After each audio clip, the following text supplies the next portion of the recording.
ನಮಸ್ಕಾರ ವೀಕ್ಷಕರೇ, ನಮ್ಮೂರು ಎಕ್ಸ್‌ಪ್ರೆಸ್ ನಮ್ಮೂರು ಸಾಧಕರು ಕಾರ್ಯಕ್ರಮಕ್ಕೆ ಸ್ವಾಗತ. ಸಾನ್ವಿ ರಾವ್ ಅವರ ಸಾಧನೆ ರಾಜ್ಯಾದ್ಯಂತ ಸೌಂಡ್ ಮಾಡ್ತಾ ಇದೆ.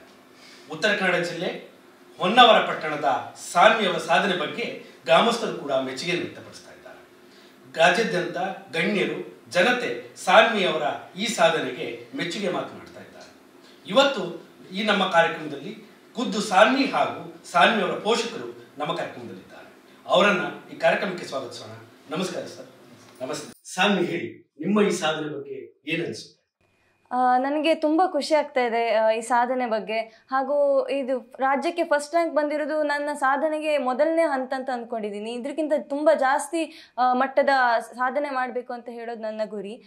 ಈ ಸಾಧನೆಗೆ ನನ್ನ ಕಾಲೇಜಿನ ಲೆಕ್ಚರರ್ಸ್ ಆಗಿರ್ಬೋದು ಅಥವಾ ಮ್ಯಾನೇಜ್ಮೆಂಟ್ ಎಲ್ಲರ ಸಪೋರ್ಟ್, ನನ್ನ ಅಪ್ಪ ಅಮ್ಮನ ಸಪೋರ್ಟ್ ಅಷ್ಟೇ ಇದೆ. ಸೊ ಎಲ್ಲರಿಗೂ ಥ್ಯಾಂಕ್ ಯು ಅಂತ ಹೇಳೋಕ್ಕೆ ಇಷ್ಟಪಡ್ತೀನಿ. ಈಗ ಪಠ್ಯೇತರ ಚಟುವಟಿಕೆಯಲ್ಲೂ ಕೂಡ ನೀವು ತುಂಬ ಹೆಸರು ಮಾಡಿದ್ದೀರಿ ಅಂತ ಅನಿಸ್ತದೆ. ಹೇಗೆ ಈ ಓದು ಮತ್ತು ಪಠ್ಯೇತರ ಚಟುವಟಿಕೆಯನ್ನು ಸಮಾನವಾಗಿ ಸ್ವೀಕರಿಸಲಿಕ್ಕಾಯಿತು, ಈ ಸಾಧನೆಯನ್ನು ಮಾಡಲಿಕ್ಕಾಯಿತು? ನಾನು ಚಿಕ್ಕಂದಿನಿಂದನೂ ಅಂದರೆ ಎಲ್ಲ ಕೋ ಕರಿಕ್ಯುಲರ್ ಆ್ಯಕ್ಟಿವಿಟೀಸಲ್ಲಿ ಪಾರ್ಟಿಸಿಪೇಟ್ ಮಾಡ್ತಾ ಇದ್ದೆ. ಸಾಂಸ್ಕೃತಿಕ ಆಗಿರ್ಬೋದು, ಕ್ರೀಡೆ ಆಗಿರ್ಬೋದು. ಮೊದಲಿಂದನೂ ಅಷ್ಟೇ ಇಂಟ್ರೆಸ್ಟ್ ಇತ್ತು ನನಗೆ. ಸೊ ಅಕಾಡೆಮಿಕ್ಸಿಗೆ ಅಂತ ಬಂದಾಗ ಅದನ್ನು ಬಿಟ್ಟು ಬಿಡೋಕ್ಕೆ ಮನಸ್ಸಾಗಿಲ್ಲ. ಭರತನಾಟ್ಯ ಆಗಿರ್ಬೋದು, ಸಂಗೀತ, ಕವನ, ಪ್ರಬಂಧ, ಚರ್ಚೆ ಸ್ಪರ್ಧೆ ಎಲ್ಲದರಲ್ಲೂ ಮೊದಲಿಂದನೂ ಪಾರ್ಟಿಸಿಪೇಟ್ ಮಾಡ್ತಾ ಇದ್ದೆ. ನನಗನ್ಸೋ ಪ್ರಕಾರ ಈ ಕೋ ಕರಿಕ್ಯುಲರ್ ಆ್ಯಕ್ಟಿವಿಟೀಸ್ ಮಾಡಿದ್ರೆ ನಮ್ಮ ಅಕಾಡೆಮಿಕ್ಸಿಗೆ ಏನೂ ತೊಂದರೆ ಆಗಲ್ಲ. ಬಿಕಾಸ್ ಅದನ್ನೆಲ್ಲ ಮಾಡಿಕೊಂಡೆ ಇವತ್ತು ನನಗೆ ಈ ರ್ಯಾಂಕ್ ಬಂದಿದೆ. ಆ ಆಕ್ಟಿವಿಟೀಸ್ ಮಾಡೋದ್ರಿಂದ ನಮಗೆ ತುಂಬ ಫೋಕಸ್ ಅಥವಾ ನಾವು ಅದನ್ನು ಮಾಡ್ತಾ ಇದ್ದೀವಿ, ಈ ಅಕಾಡೆಮಿಕ್ಸಿಗೂ ಅಷ್ಟೇ ಮಹತ್ವವನ್ನು ಕೊಡಬೇಕು ಅಂತ ಹೇಳೋ ಒಂದು ಮನಸ್ಸು ಬರುತ್ತೆ. ಅದನ್ನೆಲ್ಲ ಮಾಡೋದ್ರಿಂದ ಏಕಾಗ್ರತೆ ನಮ್ಮಲ್ಲಿ ಜಾಸ್ತಿ ಹುಟ್ಟುತ್ತೆ. ಸೊ ನಮಗೆ ತುಂಬ ಇಂಟ್ರೆಸ್ಟ್ ಬರುತ್ತೆ ಸ್ಟಡೀಸಲ್ಲಿ ಅಂತ ಹೇಳ್ತೀನಿ. ಈಗ ಒಂದು ಒಳ್ಳೆ ಸಾಧನೆ ಮಾಡಿದ್ದೀರಾ, ರಾಜ್ಯ ಕೂಡ ನಿಮ್ಮ ಬಗ್ಗೆ ಮಾತನಾಡುವ ಹಾಗೆ ಆಗಿದೆ. ಈಗ ಈ ಸಂದರ್ಭದಲ್ಲಿ ನಿಮ್ಮ ಕನಸು ಅಥವಾ ಗುರಿ ಏನು? ನನ್ನ ಗುರಿ ಅಂದರೆ ಪ್ರತಿ ಹಂತದಲ್ಲೂ ನನ್ನ ಅಪ್ಪ ಅಮ್ಮನಿಗೆ ಹೆಮ್ಮೆ ಪಡಿಸೋದಾಗಿತ್ತು. ಈಗ ಸೆಕೆಂಡ್ PUC ಅಂತ ಬಂದಾಗ ನಾನು ಕ್ರಿಯೇಟಿವ್ ಕಾಲೇಜಿಗೆ ಸೇರಿದಾಗಿಂದನೇ ಅಂದ್ಕೊಂಡಿದ್ದೆ, ಅಂದರೆ ಟಾಪ್ 3 ಅಟ್ಲೀಸ್ಟ್ ಅಂದರೆ 1 ರ್ಯಾಂಕ್ ಬರಬೇಕು ಅಂತ. ಅಂದರೆ ನನ್ನ ಬೆಸ್ಟ್ ಎಫರ್ಟ್ಸನ್ನು ನಾನು ಕೊಡಬೇಕು ಅಂತ ಅಂದ್ಕೊಂಡಿದ್ದೆ. ಹಾಗೆ ಮಾಡಿದೆ ನಾನು. ಅದರ ಥರ ನೆಕ್ಸ್ಟ್ ನಾನು CA ಆಗಬೇಕು ಅಂತ ಇದ್ದೀನಿ. ಸೊ CA ಕಡೆ ನನ್ನ ಗಮನ ಇದೆ. ಸರ್, ಈಗ ನೀವು ಪೋಷಕರಾಗಿ ನೀವಿಬ್ಬರು ಕೂಡ ಉದ್ಯೋಗಿಗಳು. ತುಂಬ ಹೇಳ್ತಾರೆ, ಉದ್ಯೋಗಿಗಳಾದವರು ತಮ್ಮ ಮಕ್ಕಳಿಗೆ ಹೆಚ್ಚು ಫೋಕಸ್ ಕೊಡೋಕ್ಕಾಗಲ್ಲ ಅಥವಾ ಅಟೆನ್ಷನ್ ಕೊಡಲಿಕ್ಕೆ ಆಗಲ್ಲ ಅಂತ. ಈ ಸಂದರ್ಭದಲ್ಲಿ ಮಗು ಒಂದು ಸಾಧನೆ ಮಾಡಿದೆ, ಇದ್ರ ಬಗ್ಗೆ ನಿಮ್ಗೆ ಎಷ್ಟು ಹೆಮ್ಮೆ ಇದೆ ಮತ್ತು ನಿಮ್ಮ ಅವಳ ಜೊತೆಗಿನ ಈ ಓದಿನ ಪಯಣದಲ್ಲಿ ನಿಮ್ಮ ಅನುಭವಗಳೇನಿದೆ ಸರ್? ಸಾನ್ವಿಯ ಈ ಸಾಧನೆ ನಮಗೆ ತುಂಬ ಹೆಮ್ಮೆ ಅನಿಸ್ತಾ ಇದೆ. ಅವಳು ಈ ಒಂದು ಮಟ್ಟಕ್ಕೆ ಬರಲಿಕ್ಕೆ ಅವಳಿಗೆ ಸಹಕಾರ ನೀಡಿದಂಥ ಕ್ರಿಯೇಟಿವ್ ಕಾಲೇಜಿನ ಎಲ್ಲ ಸಂಸ್ಥಾಪಕರಿಗೂ ಹಾಗೂ ಶಿಕ್ಷಕರೊಂದರಿಗೂ ನಾನು ಧನ್ಯವಾದ ಹೇಳಲಿಕ್ಕೆ ಇಚ್ಛೆಪಡ್ತೇನೆ.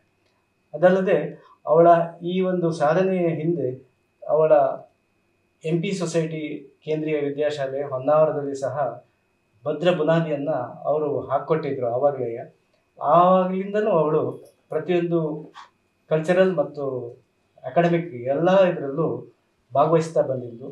ಅದಕ್ಕೆ ನಾವು ತುಂಬ ಹೃದಯದ ಸಪೋರ್ಟ್ ಕೊಟ್ಟಿದ್ವಿ.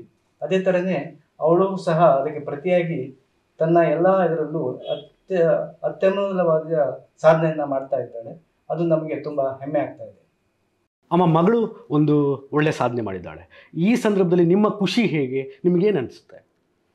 ಸಾನ್ವಿ ಬಗ್ಗೆ ಹೇಳೋದಿದ್ರೆ ತುಂಬ ಇವತ್ತು ಏನು PUCಯಲ್ಲಿ ಫಸ್ಟ್ 3rd ರ್ಯಾಂಕ್ ಅಂತ ಅನೌನ್ಸ್ ಆಯಿತು. ಆ ಸಂದರ್ಭದಲ್ಲಿ ಕೂಡ ನಮಗೆ ಅಷ್ಟೇ ಸಂತೋಷ ಆಗಿತ್ತು. ಆಮೇಲೆ ರಿವ್ಯಾಲ್ಯೂಯೇಷನ್ ಹಾಕಿದ್ವಿ. ಅವಳು ಹೇಳಿದ್ಲು, ಅವಳು ಯಾವಾಗಲೂ ಒಂದಿತ್ತು ಅವಳದ್ದು ಏನು ಬರ್ಕೊಂಡು ಬಂದಿದ್ದಾಳೆ ಅದನ್ನು ಕರೆಕ್ಟಾಗಿ ಹೇಳ್ತಾ ಇದ್ಲು, ಇಷ್ಟು ತಪ್ಪಾಗಿದೆ, ಇಷ್ಟು ಬರುತ್ತೆ ತನಗೆ ಅಂತ. ಮೊದಲನೇ ಚಿಕ್ಕಂದಿನಿಂದನೂ ಅದೇ ರೂಢಿ ಇತ್ತು ಅವಳಲ್ಲಿ. ಈಗ PUC ಎಕ್ಸಾಮ್ ಆದಾಗ ಕೂಡ ಅವಳು ಹಾಗೇ ಹೇಳಿದ್ಲು, ನನಗೆ ಇಂಗ್ಲೀಷಲ್ಲಿ 5 ಮಾರ್ಕ್ಸ್ ಹೋಗಲಿಕ್ಕೆ ಸಾಧ್ಯ ಇಲ್ಲ, ಬರಬೇಕಿತ್ತು, ಬರುತ್ತೆ ಅಂತಲೇ ಅಂದ್ಕೊಂಡಿದ್ದೆ, ಏನೋ ವ್ಯಾಲ್ಯೂಯೇಷನಲ್ಲಿ ಏನಾದರೂ ಇದಾಗಿರ್ಬೋದು ನೋಡೋಣ ಅಂತ. ಹಾಗೆ ಸ್ಕ್ಯಾನ್ ಕಾಪಿ ತರಿಸ್ಕೊಂಡ್ವಿ. ಸ್ಕ್ಯಾನ್ ಕಾಪಿ ತರಿಸ್ಕೊಂಡು ಅದರಲ್ಲಿ ನೋಡಿದಾಗ ಅವಳು ಹೇಳಿದ ಹಾಗೇ ಅವಳಿಗೆ ಮಾರ್ಕ್ಸ್ ಬರಬೇಕಿತ್ತು ಅಂತ ಅನ್ನಿಸ್ತು. ಅದನ್ನು ನಮ್ಮ ಅಭಿಪ್ರಾಯ ಅಲ್ಲದೆ ಅವಳ ಕಾಲೇಜಿನ ಇಂಗ್ಲೀಷ್ ಸರ್ಗಳು, ಡಿಪಾರ್ಟ್ಮೆಂಟ್ ಸರ್ಗಳು ಎಲ್ಲರನ್ನೂ ಕೇಳಿ, ಹಾಗೆ ನಮಗೆ ಬೇಕಾದಂಥ ಇಲ್ಲಿ ಲೋಕಲ್ ಇಂಗ್ಲೀಷ್ ಅವ್ರನ್ನೆಲ್ಲ ಕೇಳಿಕೊಂಡು ಅದನ್ನು ರಿವ್ಯಾಲ್ಯೂಯೇಷನ್ ಹಾಕಿದ್ವಿ. ಅದು ಹಾಕಿದ್ದಕ್ಕೆ ಅವಳಿಗೆ ನ್ಯಾಯ ಆಗಿಲ್ಲ, ಅದಕ್ಕೆ ನ್ಯಾಯ ಸಿಕ್ತು ಅಂತ ಅಂದ್ಕೊಂಡಿದ್ದೇವೆ. ಫಸ್ಟ್ ರ್ಯಾಂಕ್ ಬಂತು. ಅದು ತುಂಬ ಖುಷಿ ಅನ್ನಿಸ್ತಾ ಇದೆ. ಯಾಕೆಂತಂದರೆ ನಮ್ಮ ಮನೆಯಲ್ಲಿ ಹೇಗಿತ್ತು ಅಂತಂದರೆ, ಸಾನ್ವಿ ನನಗೆ ಮೊದಲ ಮಗ ವಿಕಲಚೇತನ, ವಿಶೇಷ ಚೇತನ. ಅವನು ಚೆಸ್ ಪಟು ಸಮರ್ಥ ರಾವ್ ಅಂತ ನ್ಯಾಷನಲ್ ಇಂಟರ್ನ್ಯಾಷನಲ್ ಲೆವೆಲಲ್ಲಿ ಅವಾರ್ಡನ್ನು ತಂದುಕೊಂಡು ನಮಗೂ ಒಂದು ಹೆಮ್ಮೆಯನ್ನು ಕೊಟ್ಟಂತಹ ಮಗ. ಅವನ ತಂಗಿಯಾಗಿ ಇವಳು ಕೂಡ ತನ್ನ ಲೆವೆಲಲ್ಲಿ ಸಾಧನೆ ಮಾಡಬೇಕು ಅನ್ನೋದನ್ನು ಅವನಿಂದನೂ ಇವಳು ಸ್ವಲ್ಪ ತಗೊಂಡಿದ್ಲು. ಸಣ್ಣಿಂದನೂ ಅವನ ಸಾಧನೆ ಕೂಡ ಇವಳಿಗೆ ಸ್ಫೂರ್ತಿಯಾಗಿತ್ತು. ಅದೇ ಥರ ಆ ಸ್ಫೂರ್ತಿ ಇಟ್ಕೊಂಡು ಆ ಗುರಿಯನ್ನು ತಲುಪಲಿಕ್ಕೆ ಕೂಡ ಅವಳ ಪರಿಶ್ರಮನೂ ಕೂಡ ತುಂಬ ಹಾಕಿದ್ದಾಳೆ. ನಮ್ಮ ಸಪೋರ್ಟ್ ಕೂಡ ಹಾಗೆ ಇತ್ತು. ಯಾಕೆಂತಂದರೆ ಮಕ್ಕಳು ಬೆಳಿಲಿಕ್ಕೆ ಬರೀ ಓದು ಮಾತ್ರ ಆಗಲ್ಲ ಅನ್ನೋದು ನಮ್ಮ ಅಭಿಪ್ರಾಯ ಕೂಡ. ಅದಕ್ಕೆ ಸರಿಯಾಗಿ ಸಾನ್ವಿ ಕೂಡ ಚಿಕ್ಕಂದಿನಿಂದ ಹೇಗೆ ಎಲ್ಲ ಸಾಂಸ್ಕೃತಿಕ ಕಾರ್ಯಕ್ರಮಗಳಿರ್ಬೋದು, ಸಾಂಸ್ಕೃತಿಕ ಭರತನಾಟ್ಯ, ಸಂಗೀತ, ಯಾವುದೇ ಸಣ್ಣಿಂದನೂ ಶಾಲೆಯಲ್ಲಿ ಏನು ಮಾಡ್ತಾ ಇದ್ಲು ಅಂದರೆ ಯಾವುದೇ ಒಂದು ಕಾಂಪಿಟೇಷನ್ ಆದರೆ ಫಸ್ಟು ಹೆಸರು ಕೊಟ್ಟು ಬಂದುಬಿಡ್ತಿದ್ಲು. First initiative ಸ್ಟೆಪ್ಪೇ ಅವಳದ್ದು. ಎಲ್ಲ ಟೀಚರ್ಸು ಹೇಳೋರು, ಯಾರು ಹೆಸರು ಕೊಡ್ದಿದ್ರು ಯಾವುದೇ ಕಾಂಪಿಟೇಷನ್, ಎಲ್ಲೇ ತಾಲೂಕಾ ಮಟ್ಟ, ಜಿಲ್ಲಾ ಮಟ್ಟ ಯಾವುದೇ ಹೇಳಿದ್ರು ಫಸ್ಟ್ ಹೆಸರು ಸಾನ್ವಿ ಕೊಟ್ಟಿರ್ತಾಳೆ ಅಂತ. ಕೆಲವೊಮ್ಮೆ ನಮಗೇನೆ ಅನಿಸ್ತಿತ್ತು, ನಾವು ಜಾಬ್ ಮಾಡ್ತಾ ಇರೋದ್ರಿಂದ ಅದಕ್ಕೆ ಈಗ ಒಂದು ಮಗು ಈ ಥರ ಸಾಂಸ್ಕೃತಿಕದಲ್ಲಿರ್ಬೋದು, ಅಭ್ಯಾಸದಲ್ಲಿರ್ಬೋದು ಮುಂದೆ ಬರುವಾಗ ಪಾಲಕರಾಗಿ ನಮ್ಮ ಸಪೋರ್ಟ್ ಕೂಡ ತುಂಬ ಅಷ್ಟೇ ಬೇಕು. ಅವಳು ಹೆಸರು ಕೊಟ್ಕೊಂಡು ಬಂದಾಗ ಯಾಕೆ ಹೆಸರು ಕೊಟ್ಟು ಬಂದೆ ಅಂತ ನಾವು ಅದನ್ನು ತುಂಬ ಅವಳಿಗೆ ನೆಗೆಟಿವ್ ಆಗಿ ಹೇಳ್ತಿರ್ಲಿಲ್ಲ. ಇರಲಿ, ನಿನ್ನ ಲೆವೆಲಲ್ಲಿ ಮಾಡು, ಓಕೆ ಪಾರ್ಟಿಸಿಪೇಟ್ ಮಾಡು ಅಂತಲೇ ಹುರಿದುಂಬಿಸ್ಕೊಂಡು ಬಂದ್ವಿ. ಅದಕ್ಕೆ ಸರಿಯಾಗಿ ಪಾರ್ಟಿಸಿಪೇಟ್ ಮಾಡ್ತಾ ಬಂದ್ಲು. ಆ ಚಿಕ್ಕಂದಿನಿಂದ ಒಂದು ಮಗು ಈ ಥರ ಮಾಡ್ಕೊಂಡು ಬಂದಿರೋದ್ರಿಂದ ಈ ಮೇಲಿನ ಹಂತದಲ್ಲಿ ಏನಾಯಿತು ಅಂತಂದರೆ, ಉದಾಹರಣೆಗೆ ಸಾನ್ವಿನೇ ತಗೊಳ್ಳೋದಿದ್ರೆ ಅವಳಿಗೆ ಸ್ಟೇಜ್ ಫಿಯರ್ ಅನ್ನೋದು ಹೋಯಿತು. ಆ ಚಿಕ್ಕಂದಿನಿಂದ ಮಕ್ಕಳು ಹೀಗೆ ಸ್ಟೇಜ್ ಹತ್ತಿ ಭಾಷಣ ಈ ಥರ ಮಾಡಿದ್ರಿಂದ ಅವಳು ಆ್ಯಂಕರಿಂಗ್ ಮಾಡ್ಲಿಕ್ಕೆ ಸ್ಟಾರ್ಟ್ ಮಾಡಿದ್ಲು, ನಿರರ್ಗಳವಾಗಿ ಮಾತಾಡ್ಲಿಕ್ಕೆ ಸ್ಟಾರ್ಟ್ ಮಾಡಿದ್ಲು.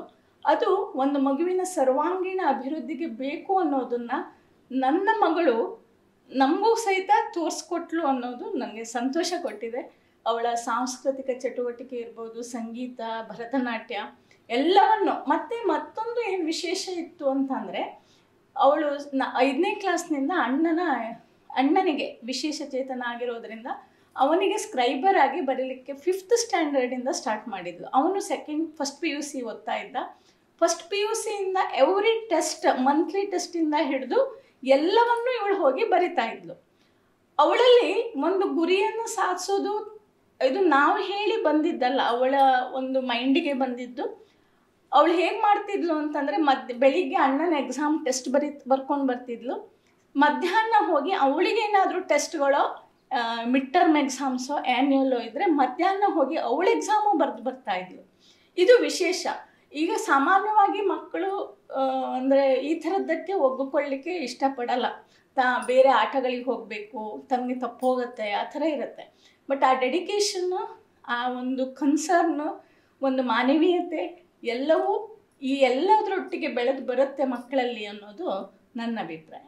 ಹಾಗಾಗಿ ಸಾನ್ವಿ ಈಗ ಫಸ್ಟ್ ರ್ಯಾಂಕ್ ತಂದು ಈ ಎಲ್ಲದರೊಟ್ಟಿಗೂ ಒಂದು ಮಗುವನ್ನು ಹೇಗೆ ಮುಂದಕ್ಕೆ ತರ್ಬೋದು.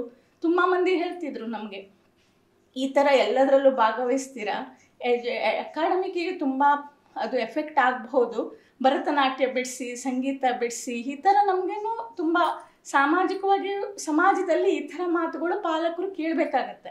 ಆದರೆ ಇವುಗಳಿಗೆಲ್ಲ ಪಾಲಕರಾಗಿ ನಾವು ನಮ್ಮ ಮಕ್ಕಳ ಒಂದು ಧ್ಯೇಯ, ಅವರ ಒಂದು ಸರ್ವಾಂಗೀಣ ಅಭಿವೃದ್ಧಿಗೆ ನಾವು ಪಾಲಕರಾಗಿ ಅವ್ರಿಗೆ ಇಂಟ್ರೆಸ್ಟ್ ಇದ್ದರೆ ಅವರಿಗೆ ಒತ್ತು ಕೊಡಬೇಕು ಅನ್ನೋದೇ ನಮ್ಮ ಅಭಿಪ್ರಾಯ. ಅದನ್ನು ನಮ್ಮ ಮಗಳು ನಮಗೆ ಮಾಡಿ ತೋರಿಸಿದ್ಲು. ಉಳಿದಿದ್ದೆಲ್ಲದರೊಟ್ಟಿಗೆ ಎಜುಕೇಷನ್ನಿಗೂ ಅಷ್ಟೇ ಇಂಪಾರ್ಟೆಂಟ್ ಕೊಟ್ಟು ಅದನ್ನು ಕೂಡ ಮಾಡಿ ತೋರಿಸಿದ್ಲು. ಅದಕ್ಕೆ ನಮಗೆ ಸಂತೋಷ ಅನ್ನಿಸ್ತಾರೆ. ಓಕೆ ಅಮ್ಮ, ಈಗ ಎಕ್ಸಾಮ್ ಟೈಮ್ಸಲ್ಲಿ ಸಾನ್ವಿ ಅವರಿಗೆ ಆರೋಗ್ಯ ಸರಿ ಇರಲಿಲ್ಲ, ಆದರೂ ಕೂಡ ಈ ಸಾಧನೆ ಮಾಡಲಿಕ್ಕೆ ಕಾರಣ ಆಯಿತು. ಜೊತೆಗೆ ಎಷ್ಟೋ ಮಕ್ಕಳು ಈ ಥರ ಸಂದರ್ಭಗಳಲ್ಲಿ ಡಿಪ್ರೆಸ್ ಆಗ್ತಾರೆ. ಆ ಡಿಪ್ರೆಸ್ ಹಂತವನ್ನು ನೀವು ಹೇಗೆ ನಿಭಾಯಿಸಿದ್ರಿ? ಎಕ್ಸಾಮಿಗೆ ಜಸ್ಟ್ 1 ಮಂತ್ ಇರಬೇಕಾದ್ರೆ ಫೆಬ್ರವರಿಯಲ್ಲಿ ನಂಗೆ ಲಿಗಮೆಂಟ್ ಟೇರ್ ಆಯಿತು. ಕಾಲಿಗೆ ಪ್ಲಾಸ್ಟರು ಹಾಕಿದ್ರು. ನಾನು ಹಾಸ್ಟೆಲಲ್ಲೇ ಓದ್ತಾ ಇದ್ದಿದ್ದು. ಸೊ ಮನೆಗೆ ಬಂದೆ ಒಂದೇ ಸತಿ ಪ್ಲಾಸ್ಟರ್ ಹಾಕಿದ್ರಿಂದ 1 ಮಂತ್ ಕಂಪ್ಲೀಟ್ ಪ್ಲಾಸ್ಟರ್ ಇತ್ತು. ತುಂಬ ಕಷ್ಟ ಆಗಿತ್ತು. ಸೊ ನಾನು ಹೇಳೋದು ಅದೇ, ಅಂದರೆ ನಾವು ಮೊದಲಿಂದನೂ ಅಷ್ಟೇ ಓದ್ತಾ ಇದ್ದರೆ ಅಷ್ಟೊಂದು ಅದು ಎಫೆಕ್ಟ್ ಆಗಲ್ಲ. ಬಿಕಾಸ್ ನಮ್ಮ ಕಾಲೇಜಲ್ಲಿ ಡೇ 1ಇಂದನೇ ಅಷ್ಟೇ ಎಫರ್ಟ್ಸ್ ಹಾಕಿ ಲೈಕ್ 8 ಗಂಟೆವರೆಗೂ ಲೆಕ್ಚರರ್ಸೇ ಇದ್ದು ನಮಗೆ ಅಷ್ಟೇ ಓದಿಸಿ ಡೌಟ್ ಎಲ್ಲ ಕ್ಲಿಯರ್ ಮಾಡಿಸಿ ಓದಿಸ್ತಾ ಇದ್ರು. ಸೊ ಮೊದಲಿಂದನೂ ಅಷ್ಟು ಓದ್ತಾ ಇರೋದ್ರಿಂದ ಒಂದೇ ಸತಿ ಗಾಬರಿ ಪಡ್ಬೇಕಾ ಆ ಥರ ಸಿಚುವೇಶನ್ ನಂಗೆ ಆಗಿಲ್ಲ. ಆದರೂ ಆ ಲಿಗಮೆಂಟ್ ಟೈಮಲ್ಲಿ ಮನೆಗೆ ಬಂದೆ. ಮನೇಲೂ ಅಷ್ಟೇ ಸಪೋರ್ಟ್ ಮಾಡಿದ್ರು. ಚಿಕ್ಕ ಚಿಕ್ಕ ಕೆಲಸನೂ ಎಲ್ಲ ಅಪ್ಪ ಅಮ್ಮನೇ ಮಾಡಿಕೊಡ್ತಾ ಇದ್ರು. ನಾನು ಜಸ್ಟ್ ಓದ್ತಾ ಇದ್ದೆ. ಅದಾಗಿದ್ದರಿಂದ ಸ್ವಲ್ಪ ಡಿಪ್ರೆಷನ್ ಆಯಿತು. ಯಾಕೆಂತಂದರೆ ಜಸ್ಟ್ 1 ಮಂತ್ ಇದೆ ಎಕ್ಸಾಮಿಗೆ, ಹೇಗೆಲ್ಲ ನಿಭಾಯಿಸ್ಕೊಂಡು ಹೋಗ್ತೀನೋ ಅಂತ ಹೆದರಿಕೆ ಇತ್ತು. ಬಟ್ ಕಾಲೇಜಿಂದ ಲೆಕ್ಚರರ್ಸ್ ಎಲ್ಲ ನಂಗೆ ಲೆಕ್ಚರರ್ಸ್ ಆಗಿರ್ಬೋದು, ಫೌಂಡರ್ಸ್ ಆಗಿರ್ಬೋದು, ಎಲ್ಲರೂ ನನ್ನನ್ನು ಅಷ್ಟೇ ವಿಚಾರಿಸ್ಕೊಂಡು ಅಷ್ಟೇ ಕನ್ಸರ್ನಿಂದ ಎಲ್ಲದನ್ನು ಮಾಡಿಕೊಡ್ತಾ ಸಪೋರ್ಟ್ ಮಾಡ್ತಾ ಇದ್ರು. ಅಷ್ಟೇ ಸಪೋರ್ಟ್ ಮಾಡಿ ಲೆಕ್ಚರ್ಸ್ ಅಂದರೆ ಕ್ವೆಶನ್ ಪೇಪರ್ ಆಗಿರ್ಬೋದು ಎಲ್ಲದನ್ನು ಪ್ರಿಪ್ರೇಟ್ರಿ ಎಲ್ಲದನ್ನು ನಾನು ಮನೆಯಿಂದನೇ ಬರೆದೆ. ಅಷ್ಟು ಸಪೋರ್ಟ್ ನಂಗೆ ಕಾಲೇಜಿಂದನೂ ಸಿಕ್ತು, ಹಾಗೂ ಮನೆಯಿಂದನೂ ಅಷ್ಟೇ ಸಪೋರ್ಟ್ ಮಾಡಿದ್ರು.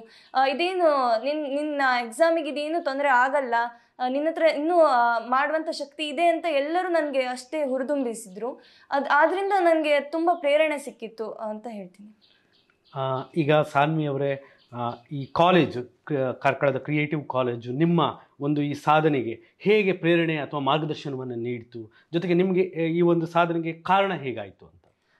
ಕಾಲೇಜಲ್ಲಿ ಓದಿನ ವಾತಾವರಣ ಏನಿತ್ತು ತುಂಬ ಚೆನ್ನಾಗಿತ್ತು. ಅಂದರೆ ಹಾಸ್ಟೆಲ್ ಆಗಿರ್ಬೋದು ಅಥವಾ ಕಾಲೇಜ್ ಸ್ಟಡಿಯರ್ಸ್ ಆಗಿರ್ಬೋದು ಎಲ್ಲದೂ ತುಂಬ ಚೆನ್ನಾಗಿತ್ತು. ಒಂದು ಓದೋ ಮಗುಗೆ ಯಾವ ಥರ ಎನ್ವೈರ್ಮೆಂಟ್ ಬೇಕೋ ಅಷ್ಟೇ ಚೆನ್ನಾಗಿ ಪರ್ಫೆಕ್ಟಾಗಿತ್ತು. ಆ ಎನ್ವೈರ್ಮೆಂಟಲ್ಲಿ ಓದೋದು ತುಂಬ ಸುಲಭ ಆಯಿತು. ಅದ್ರ ಜೊತೆಗೆ ಅಷ್ಟೇ ಕಾನ್ಸಂಟ್ರೇಷನ್ ಪೀಸ್ ಥರನೂ ಹೇಳ್ಬೋದು, ಅಷ್ಟು ಚೆನ್ನಾಗಿತ್ತು ಅಲ್ಲಿ. ಕಾಲೇಜಲ್ಲಿ ಲೆಕ್ಚರರ್ಸು ಯಾವಾಗೂ ಇರ್ತಿದ್ರು. ತುಂಬ ಜನ ಮಕ್ಕಳು ಹೆಸಿಟೇಟ್ ಮಾಡ್ಕೋತಾರೆ ಲೆಕ್ಚರರ್ಸ್ ಹತ್ರ ಹೋಗಲಿಕ್ಕೆ. ಬಟ್ ನಮ್ಮ ಕಾಲೇಜಲ್ಲಿ ಹಾಗೆ ಇರಲಿಲ್ಲ. ಎಲ್ಲರೂ ಲೆಕ್ಚರ್ಸ್ ಜೊತೆ ಅಷ್ಟೇ ಫ್ರೆಂಡ್ಲಿ ಆಗಿ ಎಲ್ಲ ಡೌಟ್ಗಳನ್ನೆಲ್ಲ ಕ್ಲಿಯರ್ ಮಾಡ್ಕೊಳ್ತಾ ಮೊದಲಿಂದನೂ ಅಷ್ಟೇ ಚೆನ್ನಾಗಿದ್ರು. ಕ್ವಶನ್ ಪೇಪರ್ ಸಾಲ್ವಿಂಗ್ ಇರ್ಬೋದು ಅಥವಾ ನಮ್ಮ ಪ್ರತಿ ಹಂತದಲ್ಲೂ ಏನೇ ತಪ್ಪು ಮಾಡಿದ್ರು ಅದು ಅಷ್ಟೇ ಚೆನ್ನಾಗಿ ಹೇಳ್ಕೊಡ್ತಾ ಇದ್ರು. ಇನ್ನು ಹಾಸ್ಟೆಲ್ ಬಗ್ಗೆ ಹೇಳೋಕ್ಕಾದ್ರೆ ಅದರಲ್ಲಿ ವಾರ್ಡನ್ಸ್ ಕೂಡ ನನಗೆ ಈಗ ಲಿಗಮೆಂಟ್ ಟೇರ್ ಆಗಿದ್ದ ಟೈಮಲ್ಲಿ ಹೇಳಬೇಕಂದ್ರೆ ಅಷ್ಟೇ ಕೇರ್ ತೋರಿಸಿ ನನ್ನ ಹೆಲ್ತ್ ಬಗ್ಗೆ ಅಷ್ಟು ಕೇರ್ ತೋರಿಸಿದ್ರು. ಬೇರೆ ಕಡೆ ಆದರೆ ಎಲ್ಲರೂ ಹೇಳ್ಬೋದು ಅಂದರೆ ಅಷ್ಟು ಹೋಮ್ಲಿ ಎನ್ವೈರ್ಮೆಂಟ್ ಸಿಕ್ಕಲ್ಲ. ಬಟ್ ನಮ್ಮ ಕಾಲೇಜಲ್ಲಿ ನಮ್ಮ ಹಾಸ್ಟೆಲಲ್ಲಿ ಅಷ್ಟೇ ಫ್ಯಾಮಿಲಿ ಎನ್ವೈರ್ಮೆಂಟ್ ಅಟ್ಮಾಸ್ಫಿಯರ್ ಇತ್ತು. ನನಗಷ್ಟೇ ಸಪೋರ್ಟ್ ಮಾಡ್ತಾ ಇದ್ರು. ಹೆಲ್ತ್ ಇಶ್ಯೂ ಆದಾಗೂ ತುಂಬ ಕನ್ಸರ್ನ್ ಹಾಗೂ ಕೇರ್ ತೋರಿಸಿದ್ರು. ಓದೋಕ್ಕೆ ಅಷ್ಟೇ ಸಪೋರ್ಟ್ ಇತ್ತು ಮೊದಲಿಂದನೂ. ಸ್ಟಡಿಯರ್ಸ್ ಕೂಡ ಹಾಸ್ಟೆಲಲ್ಲಿ ನಡೆಸ್ತಾ ಇದ್ರು, ಕಾಲೇಜಲ್ಲಿ ನಡೆಸ್ತಾ ಇದ್ರು. ನಮಗೆ ಫೌಂಡರ್ಸ್ ಆಗಿರ್ಬೋದು ಎವ್ರಿ ಟೈಮ್ ಅಷ್ಟೇ ಇನ್ಸ್ಪಿರೇಷನ್. ಅಥವಾ ಯಾವಾಗಾದ್ರೂ ನಾವು ಒಂದ್ಸತಿ ಡಿಮೋಟಿವೇಟ್ ಆದದ್ದು ನೋಡಿದ್ರೆ ಬಂದು ಅವರೇ ಮೋಟಿವೇಟ್ ಮಾಡ್ತಾ ಇದ್ರು. ಅಷ್ಟೊಂದು ಒಳ್ಳೆ ಎನ್ವೈರ್ಮೆಂಟ್ ನಂಗೆ ಕಾಲೇಜ್ ಕೊಟ್ಟಿದೆ ಅಂತ ಹೇಳ್ತೀನಿ. ಓಕೆ, ಶಿಕ್ಷಣ ಸಾಧನೆ ಜೊತೆಗೆ ಬಹುಮುಖ ಪ್ರತಿಭೆಯಾಗಿ ಕೂಡ ನೀವು ಗುರುತಿಸ್ಕೊಂಡಿದ್ದೀರಾ. ಈ ನಿಮ್ಮ ಸಾಧನೆಗೆ ನಿಮ್ಮ ಕ್ರಿಯೇಟಿವ್ ಕಾಲೇಜ್ ಹೇಗೆ ಸಪೋರ್ಟ್ ಮಾಡ್ತು? ನಾನು 10th ಸ್ಕೌಟ್ ಆ್ಯಂಡ್ ಗೈಡ್ಸಲ್ಲಿದ್ದೆ. ಸೊ ಅದರಲ್ಲೆಲ್ಲ ಆ್ಯಕ್ಟಿವಿಟೀಸಲ್ಲೂ ನಾನು ಪಾರ್ಟಿಸಿಪೇಟ್ ಮಾಡ್ತಾ ಇದ್ದೆ.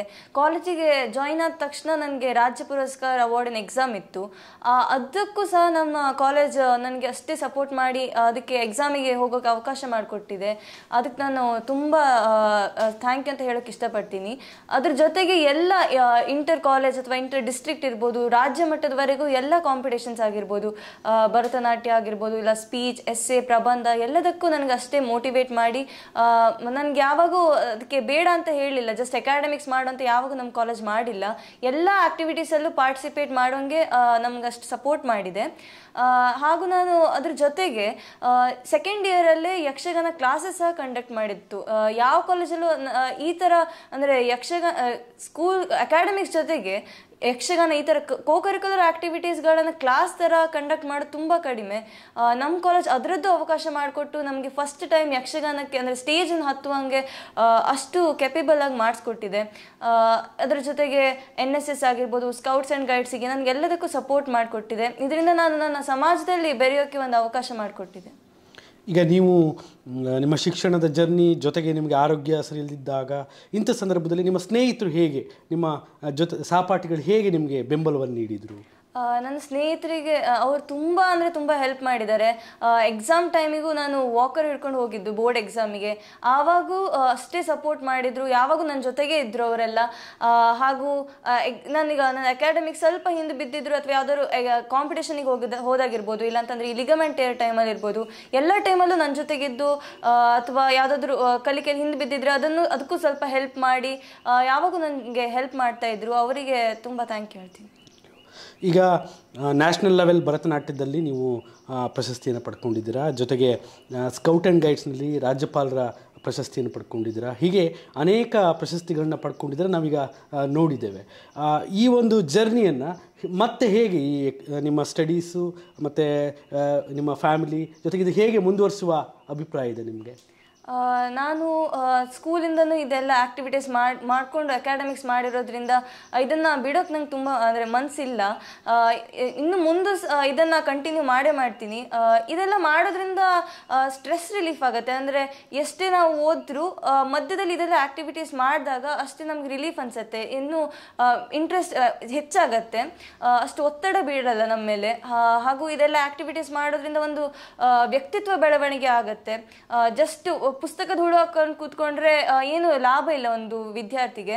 ಇದೆಲ್ಲ ಆಕ್ಟಿವಿಟೀಸ್ ಮಾಡೋದ್ರಿಂದ ಒಂದು ವ್ಯಕ್ತಿತ್ವ ವಿಕಸನ ಆಗತ್ತೆ, ಅದರಿಂದ ಸಮಾಜದಲ್ಲಿ ಗುರುತಿಸ್ಕೊಳ್ಳೋಕೆ ಒಂದು ಅವಕಾಶ ಸಿಗತ್ತೆ. ಆದ್ರಿಂದ ಇದೆಲ್ಲ ಆಕ್ಟಿವಿಟೀಸ್ ನಂಗೆ ತುಂಬ ಮನಸ್ಸಿಗೆ ಹತ್ತಿರ ಆಗಿರೋದ್ರಿಂದ ಯಾವುದನ್ನು ಈ ಕಲೆಗಳನ್ನು ನಾನು ಬಿಡದೆ ಇದೇ ಸಂಸ್ಕಾರ ಒಂದು ಮುಂದೆ ತಗೊಂಡು ಹೋಗೋಕೆ ಇಷ್ಟಪಡ್ತೀನಿ.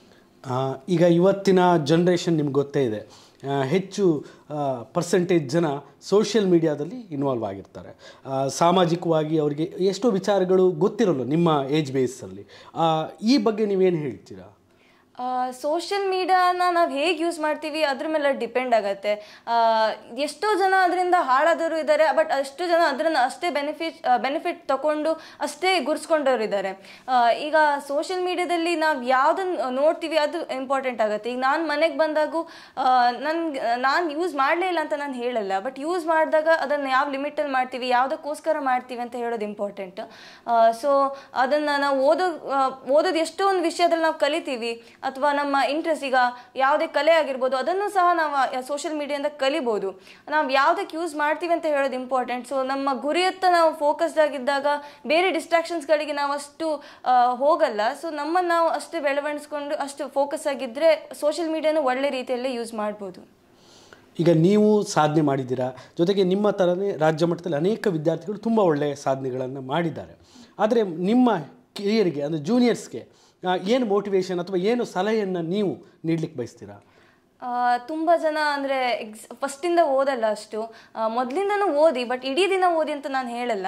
ಜಸ್ಟ್ ಸ್ವಲ್ಪ ಹೊತ್ತು ಎಷ್ಟಾಗುತ್ತೋ ಅಷ್ಟು ಓದಿ, ಮಧ್ಯದಲ್ಲಿ ಬ್ರೇಕ್ ತೊಗೊಂಡು ಅಥವಾ ಈ ಕರಿಕ್ಯುಲರ್ ಆ್ಯಕ್ಟಿವಿಟೀಸನ್ನೆಲ್ಲ ಮಾಡಿ. ಬಿಕಾಸ್ ತುಂಬ ಜನ ಹೇಳ್ತಾರೆ ಅಂದರೆ ಈ ಆ್ಯಕ್ಟಿವಿಟೀಸ್ ಮಾಡೋದ್ರಿಂದ ಡಿಸ್ಟ್ರಾಕ್ಟ್ ಆಗ್ತಾರೆ, ಓದಲ್ಲ ಅಂತ. ಬಟ್ ಪ್ರಾಪರ್ ಟೈಮ್ ಮ್ಯಾನೇಜ್ಮೆಂಟನ್ನು ನಾವು ಕಲ್ತ್ಕೊಂಡ್ರೆ ಅದೆಲ್ಲ ಮಾಡೋಕ್ಕೆ ಸಾಧ್ಯ ಇದೆ. ಆವಾಗ ಜಸ್ಟ್ ಅಕಾಡೆಮಿಕ್ಸಲ್ಲಿ ಇದ್ದಾಗ ನಮ್ಗೆ ಅಷ್ಟು ಇಂಟ್ರೆಸ್ಟ್ ಬರದೇ ಇರ್ಬೋದು, ಅಥವಾ ಅದರಿಂದ ಅಕಾಡೆಮಿಕ್ಸ್ ಬಗ್ಗೆ ನಮ್ಗೆ ಇಂಟ್ರೆಸ್ಟೇ ಹೋಗ್ಬೋದು ಅಷ್ಟು ಓದಿ. ಸೊ ಮಧ್ಯದಲ್ಲಿ ಈ ಥರ ಕರಿಕ್ಯುಲರ್ ಆ್ಯಕ್ಟಿವಿಟೀಸನ್ನೆಲ್ಲ ಮಾಡಿ ಅದರಲ್ಲೂ ಇಂಟ್ರೆಸ್ಟ್ ತೋರಿಸಿ, ಹಾಗೂ ಜೊತೆಗೆ ಸ್ಕೌಟ್ ಆ್ಯಂಡ್ ಗೈಡ್ಸ್ ಆಗಿರ್ಬೋದು, NSS ಆಗಿರ್ಬೋದು, ಇದರಿಂದ ನಮ್ಮ ಸಮಾಜಕ್ಕೆ ನಾವು ಯಾವ ಥರ ಸೇವೆ ಕೊಡ್ಬೋದು ಆ ಥರ ವಾಲಂಟಿಯರ್ಲಿ ನಾವು ಸೇವೆ ಕೊಡಬೇಕು. ನೀವು ಓದಬೇಕಾದ್ರೆ ಅಂದರೆ ಎಷ್ಟೊತ್ತು ಓದ್ತಿರಿಗಿಂತ ಓದಿದ ಹೊತ್ತಲ್ಲಿ ಹೇಗೆ ಓದ್ತೀರಿ ಅಂತ ಹೇಳೋದು ಇಂಪಾರ್ಟೆಂಟ್ ಆಗುತ್ತೆ. ಅಷ್ಟೇ ಇಂಟ್ರೆಸ್ಟ್ ಓದಿ. ನಂಗೆ ಮೊದಲಿಂದ ನಮ್ಮ ಅಪ್ಪ ಅಮ್ಮ ಹೇಳ್ತಾ ಇದ್ರು, ಕಷ್ಟಪಟ್ಟು ಓದಬೇಡ, ಇಷ್ಟಪಟ್ಟು ಓದಂತ. ಸೊ ನಾವು ಎಷ್ಟು ಕಷ್ಟಪಡ್ತೀವೋ ಅದಕ್ಕಿಂತ ಜಾಸ್ತಿ ಸ್ಮಾರ್ಟ್ ವರ್ಕ್ ಕೂಡ ಇಂಪಾರ್ಟೆಂಟ್ ಆಗುತ್ತೆ. ಅಥವಾ ಕಾನ್ಸೆಪ್ಟ್ಸ್ಗಳನ್ನ ನಾವು ಹೇಗೆ ಅರ್ಥ ಮಾಡ್ಕೋತೀವಿ ಅದು ಇಂಪಾರ್ಟೆಂಟ್. ತುಂಬ ಜನ ಜಸ್ಟ್ ಬಾಯಾಟ್ ಮಾಡ್ಕೊಂಡು ಹೋಗ್ತಾರೆ. ಆವಾಗ ಅಂದರೆ ಅಷ್ಟು ಪರ್ಫೆಕ್ಷನ್ ನಿಮ್ಮ ಆನ್ಸರಲ್ಲೂ ಬರಲ್ಲ, ಅಷ್ಟೇ ನಾಲೆಜ್ ಕೂಡ ಸಿಕ್ಕಲ್ಲ. ಸೊ ಈ ಥರ ನಾವು ನಮ್ಮನ್ನು ಡೆವಲಪ್ ಮಾಡ್ಕೋಬೇಕು. ಎಲ್ಲದನ್ನು ಪ್ರಾಪರ್ ಟೈಮ್ ಮ್ಯಾನೇಜ್ ಮಾಡಿ ಎಲ್ಲದಕ್ಕೂ ಇಂಪಾರ್ಟೆನ್ಸ್ ಕೊಟ್ಕೊಂಡು ನಾವು ಓದಬೇಕು ಅಂತ ಹೇಳ್ತೀನಿ. ಹಾಗೂ ಎಕ್ಸಾಮಿನ ಸ್ವಲ್ಪ ಟೈಮ್ ಇರಬೇಕಾದ್ರೆ ಎಷ್ಟಾಗುತ್ತೋ ಅಷ್ಟು ಕ್ವೆಶನ್ ಪೇಪರ್ಗಳನ್ನೆಲ್ಲ ಸಾಲ್ವ್ ಮಾಡೋದ್ರ ಮೂಲಕ ಇನ್ನೂ ಹೆಚ್ಚಿನ ಪರ್ಫೆಕ್ಷನ್ ನಾವು ತಗೋಬೋದು ಅಂತ ಹೇಳ್ತೀನಿ. ಈಗ ನೀವು ಮನೆಯಲ್ಲಿ ಸೈನ್ಸ್ ತಗೊಳ್ಳಿ ಅಂತ ಹೇಳ್ತಾ ಇದ್ದೀರಿ ಅಂತ ಕೇಳ್ಪಟ್ಟೆ. ಸೈನ್ಸ್ ಬಿಟ್ಟು ಕಾಮರ್ಸ್ನ ಏಕೆ ಆಯ್ಕೆ ಮಾಡ್ಕೊಂಡ್ರಿ? ಅದರಲ್ಲಿ ನಿಮ್ಮ ಬದುಕನ್ನು ಅಥವಾ ನಿಮ್ಮ ಸಾಧನೆಯನ್ನು ಅದರಲ್ಲಿ ಮಾಡಲಿಕ್ಕೆ ಯಾಕೆ ಆಪ್ಷನ್ ಆಗಿ ಕಾಮರ್ಸನ್ನು ತಗೊಂಡ್ರಿ? ನಾನು 10th CBSE 96% ಮಾಡಿದ್ದೆ. ಸೊ ಯೂಶ್ವಲಿ ಎಲ್ಲರೂ ಏನು ಹೇಳ್ತಾರೆ ಅಂತಂದರೆ ಜಾಸ್ತಿ ಮಾರ್ಕ್ಸ್ ಬಂದರೆ ಸೈನ್ಸಿಗೆ ಹೋಗು ಅಂತ ಮಾಡ್ತಾರೆ. ನಮ್ಮ ಮನೇಲಿ ಅಂತ ಹಾಗೆಂತ ಇರಲಿಲ್ಲ, ಯಾವ್ದು ಇಷ್ಟ ಇದೆಯೋ ಅದನ್ನೇ ಮಾಡಂತ ಹೇಳಿದರು. ಬಟ್ ತುಂಬ ಜನ ಅದೇ ಸೈನ್ಸಿಗೆ ಹೋಗು ಅಂತಲೇ ಹೇಳ್ತಾ ಇದ್ರು. ನನಗನ್ಸಲ್ಲ ಮಾರ್ಕ್ಸಿಂದ ಅಂದರೆ ನಾವು ಸೈನ್ಸ್ ಕಾಮರ್ಸ್ ಅಂತ ಡಿಸೈಡ್ ಮಾಡ್ತೀವಿ ಅಂತ. ಎಲ್ಲದೂ ಅಷ್ಟೇ ಇಂಪಾರ್ಟೆಂಟ್ ಆಗಿದೆ. ಕಾಮರ್ಸ್ ಕೂಡ ಅಂದರೆ ನಾನು CA ಮಾಡಬೇಕು ಅಂತ ಇದ್ದೀನಿ. ಮನೇಲಿ ಅಷ್ಟೇ ಹೆಲ್ಪ್ ಮಾಡಿದ್ರು, ನನಗೆ ಸಪೋರ್ಟ್ ಮಾಡಿದರು, ಯಾವ್ದು ಬೇಕಾದರೂ ಚೂಸ್ ಮಾಡು ಅಂತ. ನನಗೆ ಮೆಡಿಕಲ್ಗೆ ಇಲ್ಲ ಅಂತಂದರೆ CA 2 ಲೈನಲ್ಲಿ ಹೋಗಬೇಕು ಅಂತ ಇಚ್ಛೆ ಇತ್ತು. ಬಟ್ ನಾನು ಅಣ್ಣಂದು ಸ್ಕ್ರೈಬರ್ ಆಗಿ ಬರ್ತಿರೋದ್ರಿಂದ ಅವ್ನದ್ದು ಅಕೌಂಟೆನ್ಸಿ ಸಬ್ಜೆಕ್ಟ್ ನೋಡಿ ಅದ್ರಲ್ಲಿ ತುಂಬ ಇಂಟ್ರೆಸ್ಟ್ ಬಂದಿತ್ತು ನನಗೆ. ಸೊ CA ಫಾರ್ಮ್ ಮಾಡಿ ಅಂದರೆ ಒಂದು ಸಮಾಜಕ್ಕೂ ಹೆಲ್ಪ್ ಮಾಡ್ತಾ ನಾನು ಅಣ್ಣನಿಗೂ ಅಥವಾ ಅವನ ಥರ ತುಂಬ ಜನ ಫಿಸಿಕಲಿ ಚಾಲೆಂಜ್ ತುಂಬ ಜನ ಇದ್ದಾರೆ, ಅವರೆಲ್ಲರಿಗೂ ಅಂದರೆ ಉದ್ಯೋಗ ಅವಕಾಶವನ್ನು ನಾನು ಕೊಡ್ಬೋದು ಅಂತ ನನಗೆ ಅನಿಸ್ತು. ಇದ್ರ ಜೊತೆಗೆ ಸಮಾಜ ಸೇವೆಯನ್ನು ಮಾಡ್ತಾ ನನ್ನ ಕೊಡುಗೆಯನ್ನು ನಾನು ಸಮಾಜಕ್ಕೆ ಕೊಡಬೇಕು ಅಂತ ಅನಿಸ್ತು. ಹಾಗೂ CAದಲ್ಲಿ ಅಷ್ಟೇ ಇಂಟ್ರೆಸ್ಟ್ ಬಂದಿದ್ದರಿಂದ CAನೇ ಚೂಸ್ ಮಾಡಿದೆ. ಓಕೆ ಸಾನ್ವಿ, ಕೊನೆಯದಾಗಿ ಇವತ್ತು ಸಾಧನೆ ಮಾಡಿದ್ದೀರಾ, ಒಂದಷ್ಟು ವಿಚಾರಗಳನ್ನ ನಮ್ಮ ಜೊತೆ ಹಂಚ್ಕೊಂಡಿದ್ದೀರಾ, ಜೊತೆಗೆ ಕಾರ್ಕಳದ ಕ್ರಿಯೇಟಿವ್ ಕಾಲೇಜು ಕೂಡ ಹೆಮ್ಮೆ ಬರುವಂಥ ಒಂದು ಕೆಲಸ ಮಾಡಿದ್ದೀರಾ, ತಂದೆ ತಾಯಿಗೆ ಹೆಮ್ಮೆ ಬರುವಂಥ ಕೆಲಸ ಮಾಡಿದ್ದೀರಾ. ನಿಮ್ಮ ಊರು ಹೊನ್ನಾವರದ ಬಗ್ಗೆ ಏನಂತೀರಾ, ಅಥವಾ ನಿಮ್ಮ ಊರಿನ ವಿಶೇಷತೆ ಏನಂತ ಹೇಳ್ತೀರಾ? ನಾನು ಹುಟ್ಟಿದಾಗಿಂದನೂ ಇಲ್ಲೇ ಬೆಳೆದಿದ್ದು. LKGಯಿಂದ 10th ವರೆಗೂ ನಾನು MP ಸೊಸೈಟಿ ಸೆಂಟ್ರಲ್ ಸ್ಕೂಲ್ ಹೊನ್ನಾವರದಲ್ಲೇ ಓದಿದ್ದು. ನನ್ನ ಶಿಕ್ಷಣಕ್ಕೊಂದು ಭದ್ರವಾದ ಅಡಿಪಾಯವನ್ನೇ ಹಾಕ್ಕೊಟ್ಟಿದೆ. ಅಲ್ಲೂ ನನಗೆ ಅಷ್ಟೇ ಸಪೋರ್ಟೇ ಮಾಡ್ತಾಯಿದ್ರು. ಎಲ್ಲ ಕರಿಕ್ಯುಲರ್ ಆ್ಯಕ್ಟಿವಿಟೀಸಿಗೂ ಹಾಗೂ ಕರಿಕ್ಯುಲರ್ ಆ್ಯಕ್ಟಿವಿಟೀಸಿಗೂ ಅಷ್ಟೇ ಸಪೋರ್ಟ್ ಇತ್ತು.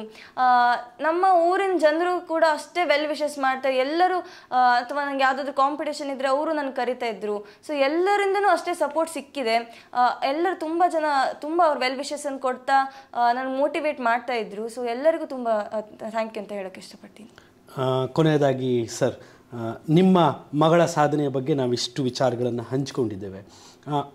ಇನ್ನಷ್ಟು ಪೋಷಕರು ಇಂತಹ ಮಕ್ಕಳನ್ನು ಸಾಧನೆಗೆ ಪ್ರೇರಣೆ ಆಗುವಂತೆ ಬೇಕಾದರೆ ಪೋಷಕರ ಪಾತ್ರ ಏನು ಅಂತ ನೀವು ಹೇಳ್ತೀರಾ? ಮಕ್ಕಳ ಸಾಧನೆ ಬಗ್ಗೆ ನಮಗೆ ತುಂಬ ಹೆಮ್ಮೆ ಅನಿಸ್ತದೆ. ಆದರೆ ಆ ಸಾಧನೆ ಹಿಂದೆ ತುಂಬ ಕಠಿಣವಾದ ಪರಿಶ್ರಮ ಇರ್ತದೆ. ಆ ಪರಿಶ್ರಮವನ್ನು ನಮ್ಮ ಸಾನ್ವಿಯವಳು ಪ್ರಯತ್ನಪಟ್ಟು ಮಾಡಿದ್ದಾರೆ. ಅದೇ ಥರ ಪೋಷಕರಾದ ನಾವು ಮಕ್ಕಳ ಇಚ್ಛೆಯನ್ನು ನೋಡಿ ಅದಕ್ಕೆ ಅನುಗುಣವಾಗಿ ಅವರಿಗೆ ನಾವು ಸ್ಫೂರ್ತಿಯನ್ನು ನೀಡಬೇಕು ಮತ್ತು ಅದಕ್ಕೆ ಸಪೋರ್ಟ್ ಕೊಡಬೇಕು ಅಂತ ನಾನು ಹೇಳಲಿಕ್ಕೆ ಇಷ್ಟಪಡ್ತೇನೆ. ಅಮ್ಮ, ನೀವು ಏನು ಹೇಳ್ತೀರಾ? ನಿಜ ಏನಂತಂದರೆ ಈ ಥರ ಮಕ್ಕಳು ಸಾಧನೆಯಲ್ಲಿ ಮಾಡುವಾಗ ಬರೀ ಓದು ಅಂತ ಹೇಳಿದರೆ ಮಕ್ಕಳ ಒಳ ಮನಸ್ಸಿನಲ್ಲಿ ಏನಿದೆ ಅನ್ನೋದು ನಮಗೆ ಅರ್ಥ ಆಗಿರಲ್ಲ, ಪಾಲಕರಾಗಿ ನಮಗೆ ಅರ್ಥ ಆಗಿರಲ್ಲ. ಸಾಮಾನ್ಯವಾಗಿ ಇದನ್ನು ನಾವು ಕೂಡ ಎದುರಿಸಿದ್ದೇವೆ. ಸಮಾಜದಲ್ಲಿ ನಮಗೂ ಕೂಡ ಈ ಥರ ಪ್ರಶ್ನೆಗಳನ್ನು ನಮಗೂ ಕೂಡ ಕೇಳಿದ್ದಾರೆ. ಈಗ ಸಾನ್ವಿಯನ್ನೇ ತಗೋಬೇಕಾದ್ರೆ ಸಾನ್ವಿ ಸೆಂಟ್ರಲ್ ಸಿಲೆಬಸ್ಸಲ್ಲಿ ಓದ್ತಾ ಇರುವಾಗ 10th ಅವಳು ಭರತನಾಟ್ಯ ಎಕ್ಸಾಮ್ ಕೂಡ ಕಟ್ಟಿದ್ಲು, ಸೀನಿಯರ್ ಎಕ್ಸಾಮ್ ಕಟ್ಟಿದ್ಲು. ಆಮೇಲೆ ಸ್ಕೌಟ್ ಆ್ಯಂಡ್ ಗೈಡ್ಸಿಗೆ ತುಂಬ ಟೈಮನ್ನು ಹಾಕ್ತಾ ಇದ್ಲು. ಸಮಾಜ ಸೇವೆ, ಸೋಷಿಯಲ್ ಸೇವೆ ಅಂತ ಹೇಳಿ ಗುಡ್ ಟರ್ನ್ ಅಂತ 365 ಡೇಸ್ ಗುಡ್ ಟರ್ನ್ ಮಾಡಿ ಒಂದು ಸ್ಕೌಟ್ ಆ್ಯಂಡ್ ಗೈಡ್ಸಲ್ಲಿ ರೆಕಾರ್ಡ್ ಮಾಡಿದಾಳೆ ಅವಳು. ಆ ಥರ ಸಮಾಜಕ್ಕೆ ನೇಚರಿಗೆ ಹತ್ತಿರ ಆಗುವಂಥದ್ದನ್ನು ತುಂಬ ಅವಳಲ್ಲಿ ಈಗೂ ಕೂಡ ಅದೇ ಥರ ನೇಚರ್ ಬೆಳ್ಕೊಂಡು ಬಂತು. ಆ ಸಂಸ್ಕಾರಗಳನ್ನು ಬೆಳೆಸುವಲ್ಲಿ ನಾವು ಎಷ್ಟೇ ಪಾಲಕರು ಹೇಳಿದ್ರು ಈ ಥರ ಸ್ಕೌಟ್ ಆ್ಯಂಡ್ ಗೈಡ್ಸ್ ಇರ್ಬೋದು, NSS ಇರ್ಬೋದು, ಇದು ಮಕ್ಕಳ ಒಳ ಮನಸ್ಸಿನಲ್ಲಿ ಜಾಗೃತಿಯನ್ನು ಮೂಡಿಸುತ್ತೆ ಅನ್ನೋದು ನನ್ನ ಅಭಿಪ್ರಾಯ. ಈಗ ಎಕ್ಸಾಂಪಲ್, ಈಗ ಇವಳಿಗೆ ಒಂಥರ ಏನಂದರೆ ಹಕ್ಕಿಗಳಿಗೆ ಆ ನೇಚರಿಗೆ ನೀರಿಡೋದು, ನಾನು ಇಡದೇ ಇದ್ರೂ ಅವಳು ಇಡ್ತಾ ಇದ್ಲು. ಆ ಥರ ನೇಚರಿಗೆ ಮಕ್ಕಳ ಹತ್ತಿರ ಆಗಲಿಕ್ಕೆ ಅಥವಾ ಸಮಾಜಕ್ಕೆ ಒಂದು ಕೊಡುಗೆಯನ್ನು ಅವ್ರ ಕೈಯಲ್ಲಾದಷ್ಟು ಕೊಡಲಿಕ್ಕೆ ಈ ಥರ NSS ಇರ್ಬೋದು, ಸ್ಕೌಟ್ ಆ್ಯಂಡ್ ಗೈಡ್ಸ್ ಇರ್ಬೋದು, ಈ ಥರ ಸಂಘ ಸಂಸ್ಥೆಗಳ ಅವಶ್ಯಕತೆ ಈ ಎಜುಕೇಷನ್ ಒಟ್ಟಿಗೆ ಬೇಕು ಅನ್ನೋದನ್ನು ನಾವು ಈ ಸಾನ್ವಿಯ ಮೂಲಕ ನಾವು ಕಾಣ್ಬೋದು. ಈ ಥರ ಸೇರ್ಕೊಳ್ತೇವೆ ಅಂತ ಹೇಳಿದಾಗ ಯಾವುದೇ ಪಾಲಕರು ಬರೀ ನಮ್ಮ ಮಗು ಓದಿ ಅಂತ ಹೇಳೋದ್ರಿಂದ ಅದರಿಂದ ಏನೂ ಲಾಭ ಇಲ್ಲ. ಈ ಥರ ಸೇರಿಸ್ಬೇಕು. ಯಾಕಂದರೆ ಇದು ಸೇರಿಸಿದಾಗ ಮಕ್ಕಳಿಗೂ ಕೂಡ ತಮ್ಮ ಟೈಮ್ ಮ್ಯಾನೇಜ್ಮೆಂಟ್ ಅವ್ರಿಗೆ ಅರ್ಥ ಆಗುತ್ತೆ. ಇಲ್ಲ ನಾವು ಅರ್ಥ ಮಾಡಿಸ್ಬೇಕು, ಇದಕ್ಕೆ ಇಷ್ಟು ಟೈಮ್ ಕೊಡು, ಹಾಗಂತೇಳಿ ಪೂರ್ತಿ ಓದನ್ನು ಬಿಡು ಅಂತಲ್ಲ, ಓದಿಗೂ ಇಷ್ಟು ಟೈಮ್ ಕೊಡು ಅಂತ ನಾವು ಸ್ಟಾರ್ಟಿಂಗ್ ಸ್ಟೇಜಲ್ಲಿ ನಾವು ಸ್ವಲ್ಪ ಪಾಲಕರು ಅವರಿಗೆ ಬೂಸ್ಟ್ ಮಾಡಿ ಹೇಳಿ ಅವ್ರನ್ನ ಪುಷ್ ಮಾಡಿದರೆ ಖಂಡಿತ ಅವರು ಮುಂದೆ ಅವರ ಜೀವನ ಪರ್ಯಂತ ಆ ಟೈಮ್ ಮ್ಯಾನೇಜ್ಮೆಂಟನ್ನು ಕಲ್ತ್ಕೋತಾರೆ. ಯಾಕೆಂದರೆ ಇದು ಜಾಬ್ ಅಲ್ಲಿ ನಾನು ಒಂದು ಜಾಬಲ್ಲಿದ್ದು ಒಂದು ತಾಯಿ ಆಗಿರೋದ್ರಿಂದ ನನಗೆ ಗೊತ್ತು, ಅಂದರೆ ನಾವೀಗ ಆಫೀಸಿಗೂ ಟೈಮ್ ಕೊಡಬೇಕು, ಮಕ್ಕಳಿಗೂ ಟೈಮ್ ಕೊಡಬೇಕು. ಆ ಥರ ಆ ಟೈಮ್ ಮ್ಯಾನೇಜ್ಮೆಂಟ್ ನಮ್ಮಲ್ಲಿ ಹೆಚ್ಚಿಗೆ ಬಂದಿರುತ್ತೆ. ಅದನ್ನು ಮಕ್ಕಳು ಕೂಡ ಮಲ್ಟಿ ಟಾಸ್ಕ್ ಅಂತ ಹೇಳ್ತೇವೆ ಇದಕ್ಕೆ. ಈ ಮಲ್ಟಿ ಟಾಸ್ಕನ್ನು ಹೇಗೆ ಫಾಲೋ ಮಾಡಬೇಕು ಅನ್ನೋದನ್ನು ಆ ಮಕ್ಕಳು ಕೂಡ ಸಣ್ಣ ಸ್ಟೇಜಿಂದನೇ ಕಲ್ತ್ಕೊಂಡು ಹೋಗಬೇಕು. ಸಂಗೀತ ಯಾಕೆ ಹಾಕ್ತೀರಾ, 10th ನಂತರ ಅದು ಕಟ್ ಆಫ್ ಆಗಿಬಿಡುತ್ತೆ. ಭರತನಾಟ್ಯಕ್ಕೆ ಯಾಕೆ ಹಾಕ್ತೀರಾ, ತುಂಬ ಕಟ್ ಆಫ್ ಆಗಿಬಿಡುತ್ತೆ. ಸುಮ್ಮನೆ ಎಜುಕೇಷನ್ನೇ ಮುಂದುವರ್ಕೊಂಡು ಹೋಗೋದು ಅನ್ನುವಂಥದ್ದು ಹೆಚ್ಚಿನ ಪಾಲಕರಲ್ಲಿ ಇದೆ. ಇದು ನಮಗೂ ಕೂಡ ಇದು ಕೇಳಿದರು. ಹಾಗಾಗಿ ನಾನು ಹೇಳ್ತಾ ಇರೋದು ಆ ಥರ ಅಲ್ಲ. ಯಾವುದೇ ಮಗು SSLCವರೆಗೂ ಮಾತ್ರ ಮಾಡತ್ತೆ ಅಂತ ಇಲ್ಲ. ಈಗ ಅದ್ರ ನಂತರನೂ ಅವ್ರಿಗೆ ಅದರಲ್ಲಿ ಸಹಜವಾಗಿ ಆಸಕ್ತಿ ಬರುತ್ತೆ, ಮುಂದುವರ್ಸ್ಕೊಂಡು ಹೋಗ್ತಾರೆ. ಹಾಗಂತ ನಾವು ಫೋರ್ಸ್ಫುಲಿನೂ ಯಾವುದೇ ಕ್ಲಾಸಿಗೂ ಸಾನ್ವಿಯನ್ನು ಸೇರಿಸಿರಲಿಲ್ಲ. ಈಗ ನೀನು ಭರತನಾಟ್ಯ ಹೋಗು ಅಂತ ನಾನು ಅವರಾಗಿ ಅವರು ಇಂಟ್ರೆಸ್ಟ್ ತೋರಿಸಿದಾಗ ನಾವು ಕೂಡ ಅದಕ್ಕೆ 100% ನಾವು ಅವರಿಗೆ ಬ್ಯಾಕ್ ಬೋನ್ ಆಗಿ ನಿಲ್ಲಬೇಕು. ಎಂತಹ ಸಂದರ್ಭ ಬಂದ್ರೂ, ಯಾರೇ ನೆಗೆಟಿವ್ ಆಗಿ ಅವರಿಗೆ ಆ ಮಗುವಿಗೆ ಥಾಟ್ ತುಂಬಿದ್ರು ಅವರಿಗೆ ಪಾಸಿಟಿವ್ ಆಗಿ ನಾವು ಹಿಂದಗಡೆಯಿಂದ ಪಾಲಕರಾಗಿ ನಿಲ್ಲಬೇಕು ಅನ್ನೋದು ನನ್ನ ಅಭಿಪ್ರಾಯ. PUCಗೆ ಕಾರ್ಕಳದ ಕ್ರಿಯೇಟಿವ್ ಕಾಲೇಜನ್ನೇ ಏಕಾಯ್ಕೆ ಮಾಡ್ಕೊಂಡಿದ್ರಿ. ಕ್ರಿಯೇಟಿವ್ ಕಾಲೇಜ್ ಬಗ್ಗೆ ಆಗಷ್ಟೇ ಇನ್ನೂ 1 ವರ್ಷ 2 ವರ್ಷ ಅನ್ಕೋತೀನಿ ಕ್ರಿಯೇಟಿವ್ ಕಾಲೇಜ್ ಸ್ಟಾರ್ಟ್ ಆಗಿದ್ದು. ಬಟ್ ಕ್ರಿಯೇಟಿವ್ ಕಾಲೇಜ್ ಬಗ್ಗೆ ಒಳ್ಳೆ ಒಪಿನಿಯನ್ನು ಕೆಲವೊಂದು ನಮ್ಮ ಪರಿಚಯದ ಪಾಲಕರಿಂದನೂ ನಮಗೆ ಸಿಕ್ಕಿತ್ತು. ಆ ದಿಸೆಯಲ್ಲಿ ನಾವು ನೋಡಲಿಕ್ಕೆ ಹೋದಾಗ ಅಲ್ಲಿಯ ವಾತಾವರಣ, ಅಲ್ಲಿಯ ಫೌಂಡರ್ಸ್ಗಳು ನಮ್ಮ ಜೊತೆ ನಡ್ಕೊಂಡಂಥ ರೀತಿ, ಫಸ್ಟ್ ಟೈಮ್ ನಾವು ಹೋದಾಗ ಹೇಳಬೇಕು ಅಂತಂದರೆ, ನಾವು ಕ್ಯಾಂಟೀನಲ್ಲಿ ಹೋಗುವಾಗ ಊಟದ ಟೈಮ್ ಇರ್ಬೋದು, ಜಸ್ಟ್ ಒಂದು ರೌಂಡ್ ಹಾಕಿ ಕ್ಯಾಂಟೀನಿಗೆ ಹೋದ್ವಿ. ಕ್ಯಾಂಟೀನಿಗೆ ಹೋಗಿ ಊಟ ಮುಗಿಸಿ ಬರುವಾಗ ಇನ್ನೂ ನನ್ನ ಕಣ್ಣಿಗೆ ಕಟ್ಟದಾಗಿದೆ, ಅಶ್ವಥ್ ಸರ್ ಅವರು ಎದುರುಗಡೆ ಬಂದರು. ಇಷ್ಟು ಚೆನ್ನಾಗಿ ಮಾತಾಡಿದರು, ಇಷ್ಟು ಕೂಲಂಕುಷವಾಗಿ ವಿಚಾರಿಸ್ಕೊಂಡ್ರು, ಎಲ್ಲವನ್ನು ಕೇಳಿದರು ತಾಳ್ಮೆಯಿಂದ. ನನಗೆ ನಿಜವಾಗಿ ಅವರು ಫೌಂಡರ್ಸು, ಒನ್ ಆಫ್ ದಿ ಫೌಂಡರ್ ಅಂತ ನನಗೆ ಆ ಟೈಮಲ್ಲಿ ನನಗೆ ಅನಿಸಿಲ್ಲ. ಇನ್ನೇನು ಹೊರಡಬೇಕು ಅಂತ ಇದ್ದಾಗ ನಾನು ಸಹಜವಾಗಿ ಕೇಳಿದೆ, ಸರ್ ತಾವು ಇಲ್ಲಿ ಲೆಕ್ಚರರಾ ಅಂತ. ಆವಾಗ ಅವರು ಟೀಚಿಂಗ್ ಇದೆ, ಬಟ್ ನಾನು ಒಂದು ಫೌಂಡರ್. ನನಗೆ ನಿಜವಾಗಿ ಶಾಕ್ ಆಗಿದ್ದು ಅದು. ಯಾಕೆ ಅಂತಂದರೆ ನಾನು ಕೇಳಪಟ್ಟ ಎಲ್ಲ ಕಾಲೇಜಿನಲ್ಲಿ ಸಾಮಾನ್ಯವಾಗಿ ಫೌಂಡರ್ಸ್ಗಳು ಪಾಲಕರಿಂದ ಡಿಸ್ಟೆನ್ಸನ್ನು ಮೇಂಟೈನ್ ಮಾಡ್ತಾರೆ. ಇಷ್ಟೊಂದು ಕ್ಲೋಸ್ ಆಗಿ, ಇಷ್ಟೊಂದು ಆತ್ಮೀಯತೆಯಿಂದ ಪಾಲಕರಲ್ಲಿ ಬೆರೆಯುವಂಥದ್ದು ಎಲ್ಲೂ ಕಂಡು ಬರಲ್ಲ ಅನ್ನೋದು ಅಭಿಪ್ರಾಯ ಇದೆ. ಹೆಚ್ಚಿನ ಕಾಲೇಜುಗಳಲ್ಲಿ ಇದೇ ಅಭಿಪ್ರಾಯ ಇದೆ. ಬಟ್ ಇಲ್ಲಿ ಆ ಒಂದು ವಾತಾವರಣ, ಫ್ಯಾಮಿಲಿ ವಾತಾವರಣ ಈ ಕಾಲೇಜಲ್ಲಿ ಸಿಗುತ್ತೆ. ಒಂದು ಮಗುವನ್ನು ನಾವು ಹಾಸ್ಟೆಲಿಗೆ ಹಾಕುವಾಗ 10ನೇ ತರಗತಿ ತನಕ ನಮ್ಮ ಜೊತೆಗೆ ಇದ್ದು PUCಗೆ ನಾವು ಬೇರೆ ಕಡೆ ಹಾಕುವಾಗ ಸ್ಟಡೀಸ್ ಒಟ್ಟಿಗೆ ಆ ಮಗುವಿಗೆ ಫ್ಯಾಮಿಲಿ ವಾತಾವರಣನೂ ಬೇಕಾಗತ್ತೆ. ಏನೋ ಒಂದು ಆರಾಮಿಲ್ಲ ಅಥವಾ ಏನೋ ಒಂದು ಕಷ್ಟ ಅಂತ ಇದ್ದಾಗ ವಿಚಾರಿಸ್ಕೊಂಡು ಅದಕ್ಕೆ ಒಂದು ಫ್ಯಾಮಿಲಿ ಮೆಂಬರ್ಸ್ ಥರ ಟ್ರೀಟ್ ಮಾಡುವಂಥ ವಾತಾವರಣ ಇಲ್ಲಿದೆ ಅಂತ ನನಗನ್ನಿಸ್ತು. ಎಜುಕೇಷನ್ ಬಗ್ಗೆನೂ ಒಳ್ಳೆ ಅಭಿಪ್ರಾಯ ಇತ್ತು. ನನ್ನ ಮಗಳು ಒಂದು MBBS ಇಲ್ಲ CA ಅಂತ ಹೇಳೋ ಇಂಟೆನ್ಷನ್ನಲ್ಲಿ ಹೋದಾಗ ಆ ಎರಡೂ ಕೋರ್ಸ್ಗಳಿಗೂ ಕೂಡ ಅಲ್ಲಿ ಕೋಚಿಂಗ್ ತುಂಬ ಚೆನ್ನಾಗಿದೆ ಅನ್ನೋ ಅಭಿಪ್ರಾಯ, ಟೀಚಿಂಗ್ ತುಂಬ ಚೆನ್ನಾಗಿದೆ ಅನ್ನೋ ಅಭಿಪ್ರಾಯ. ಮತ್ತು ಮುಖ್ಯವಾಗಿ ಹೇಳಬೇಕು ಅಂತಂದರೆ ನಾನು ಹೇಳಿದ್ನಲ್ಲ, ಈ ಥರ ಫ್ಯಾಮಿಲಿ ವಾತಾವರಣ ಇದೆ ಅನ್ನೋದು ನಮ್ಮ ಗಮನಕ್ಕೆ ಬಂದಿದ್ದರಿಂದ ಮತ್ತು ತುಂಬ ನೀಟ್ ಅನ್ನಿಸ್ತು, ಶಿಸ್ತು ಅನ್ನಿಸ್ತು. ಹಾಸ್ಟೆಲ್ ಕೂಡ ಅಷ್ಟೇ ತುಂಬ ನೀಟಾಗಿತ್ತು. ಎಲ್ಲ ನಮ್ಮನ್ನು ನೋಡಲಿಕ್ಕೆ ಬಿಟ್ಟರು. ಆ ಥರ ಅವಕಾಶಗಳು ಎಲ್ಲ ಕಡೆ ಸಿಗಲ್ಲ ಅನ್ನೋದು ನಾನು ನೋಡಿದ್ದೀನಿ. ಪಾಲಕರಿಗೆ ಒಳಗಡೆ ಹೋಗಿ ಹಾಸ್ಟೆಲ್ನೆಲ್ಲ ನೋಡಲಿಕ್ಕೆ ಬಿಡಲ್ಲ. ಬಟ್ ಅಂಥ ವಾತಾವರಣವನ್ನು ಕೂಡ ಒಳಗೆ ಹೋಗಿ ನೋಡಿ ಚೆಕ್ ಮಾಡಿ ನಾವು ಡಿಸೈಡ್ ಮಾಡುವಷ್ಟು ಒಂದು ಫ್ರೀನೆಸ್ಸನ್ನು ಪಾಲಕರಿಗೆ ಈ ಕಾಲೇಜಲ್ಲಿ ಕೊಟ್ಟಿದ್ದಾರೆ ಅನ್ನೋದು ಒಂದು ವಿಶೇಷ. ಹಾಗಾಗಿ ನಾವು ಎಜುಕೇಷನ್ ನಾವು ಪುಷ್ ಮಾಡ್ತೀವಿ. ಆ ವಾತಾವರಣವೂ ಅಲ್ಲೇ ಇದೆ ಮತ್ತು ಟೀಚರ್ಸ್ ಕೂಡ, ಲೆಕ್ಚರರ್ಸ್ ಕೂಡ ಚೆನ್ನಾಗಿದ್ದಾರೆ ಅಂತ ಒಂದು ಆ ಹೋಪಲ್ಲಿ ಕ್ರಿಯೇಟಿವ್ ಕಾಲೇಜಿಗೆ ಸೇರಿಸಿದ್ವಿ. ಆ ಕ್ರಿಯೇಟಿವ್ ಕಾಲೇಜಿಗೆ ನಾವು ಏನು ಹೋಪಲ್ಲಿ ಸೇರಿಸಿದ್ವಿ ಅದು ನಿಜವಾಗ್ಲೂ ಈ 2 ವರ್ಷ ನಮ್ಮ ಅನುಭವಕ್ಕೆ ಕೂಡ ಬಂತು.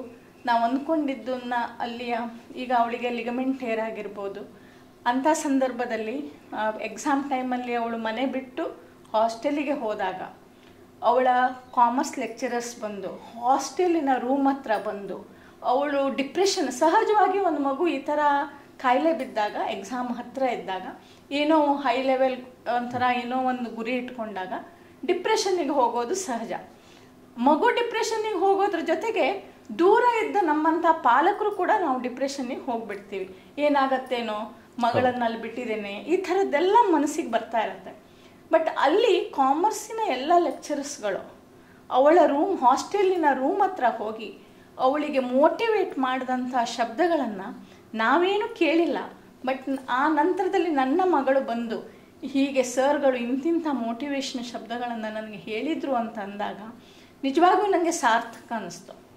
ಯಾಕೆಂತಂದರೆ ಆ ಥರ ಸಿಚುವೇಶನ್ನಲ್ಲಿ ಮಗುವಿಗೆ ಬೇಕಾಗಿರೋದು ಅದೇ. ಆಮೇಲೆ ಓದು ಅಂದರೆ ಮಾನಸಿಕವಾಗಿ ಅವರನ್ನು ಪ್ರಿಪೇರ್ ಮಾಡುವಂಥದ್ದು, ಆ ಹೆದರದೇ ಇದ್ದ ಹಾಗೆ ನೋಡ್ಕೊಳ್ಳೋದು, ಆಮೇಲೆ ಒಂದು ಫ್ಯಾಮಿಲಿಯ ಅಟ್ಮಾಸ್ಫಿಯರನ್ನು ಆ ಮಗುವಿಗೆ ಕಲ್ಪಿಸೋದು. ಇವಿಷ್ಟನ್ನು ಕೂಡ ಹಾಸ್ಟೆಲಿನ ಎಲ್ಲ ನಿರ್ವಾಹಕರಿರ್ಬೋದು, ಅವಳ ವಾರ್ಡನ್ಸ್ ಇರ್ಬೋದು, ಸೂಪರ್ವೈಸರ್ಸ್ ಇರ್ಬೋದು, ಜೊತೆಗೆ ಕಾಲೇಜಿನ ಲೆಕ್ಚರರ್ಸ್, ಫೌಂಡರ್ಸ್ ಈ ಸಂದರ್ಭದಲ್ಲೇ ಗೊತ್ತಾಗೋದು ಆ ಕಾಲೇಜ್ ಹೇಗೆ ಮಗುವನ್ನು ನೋಡ್ಕೊಳ್ಳುತ್ತೆ ಅಂತ. ಅದನ್ನೆಲ್ಲವನ್ನು ತುಂಬ ಫ್ಯಾಮಿಲಿ ಮೆಂಬರ್ಸ್ ಥರನೇ ನೋಡಿಕೊಂಡು ನನ್ನ ಮಗಳು ಈ ಥರ ಫಸ್ಟ್ ರ್ಯಾಂಕ್ ಬರಲಿಕ್ಕೆ ಕೂಡ ಬ್ಯಾಕ್ ಬೋನ್ ಆಗಿ ನಿಂತಿದ್ದಕ್ಕೆ ಇಡೀ ಕ್ರಿಯೇಟಿವ್ ಕಾಲೇಜಿನ ಎಲ್ಲ ಸಂಸ್ಥಾಪಕರಿಗೆ, ಪೂರ್ತಿ ಎಲ್ಲ ಲೆಕ್ಚರರ್ಸಿಗೆ, ಹಾಗೆ ಅಲ್ಲಿನ ಎಲ್ಲ ಸಿಬ್ಬಂದಿಗಳಿಗೆ ನಾವು ಧನ್ಯವಾದಗಳನ್ನು ಹೇಳಲಿಕ್ಕೆ ಇಷ್ಟಪಡ್ತೀವಿ. ನಮಸ್ಕಾರ. ನಮಸ್ತೆ ವೀಕ್ಷಕರೇ, ಇದಾಗಿತ್ತು ನಮ್ಮೂರು ಸಾಧಕರು. ಮುಂದಿನ ಸಂಚಿಕೆಯಲ್ಲಿ ಮತ್ತೊಬ್ಬ ಸಾಧಕರ ಜೊತೆ ಭೇಟಿಯಾಗೋಣ. ಧನ್ಯವಾದಗಳು. ನಮ್ಮೂರು ಎಕ್ಸ್‌ಪ್ರೆಸ್, ನಿಮ್ಮ ಸುದ್ದಿಯ ಜೊತೆಗಾರ.